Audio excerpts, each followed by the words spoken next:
এই যে আজকে আমার তিন্নির জন্মদিন, তাই জন্মদিন উপলক্ষে কিছু রান্না করছি।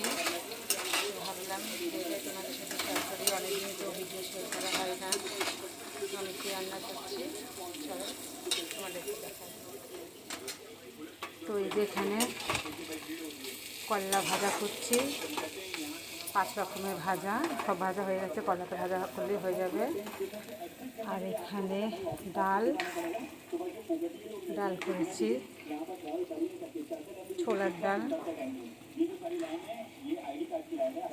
হচ্ছে, এখনো হয়নি। আর এখানে আছে 4 রকমের ভাজা, এখানে একটা 5 রকমের ভাজা।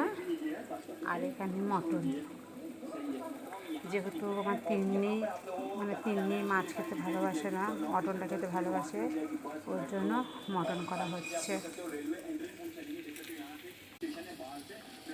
তো এই হলো আজকে আমাদের মেনু। আর ও যেহেতু মাছ পছন্দ করে না, মাছ করলাম না।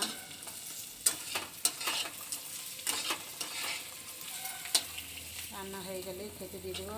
একা হাতে তো একটু অসুবিধা হচ্ছে, একটু টাইমও লাগছে, কাটাকুটি নিজে থেকে করা, এরপরে পায়েস করবো। ঠিক আছে, পরে আবার দেখা হচ্ছে। টাটা। তো তিন্নি, এখন তোমাকে খেতে দিয়েছি, তুমি খাও। তুমি যেটা যেটা বলেছিলা সেগুলোই করেছি। তোমার ফেভারিট ছোলার ডাল, আমার ফেভারিট ছোলার ডাল, মটন, মিষ্টি, দই, আর এই চিপস, কুরকুরে আর জুসগুলো। আর করেছি 5 রকমের ভাজা, পটল ভাজা, কাঁকরোল ভাজা, করলা ভাজা, আলু ভাজা, বেগুন ভাজা। তো তুমি এখন খাও। হ্যাপি বার্থডে সোনামা।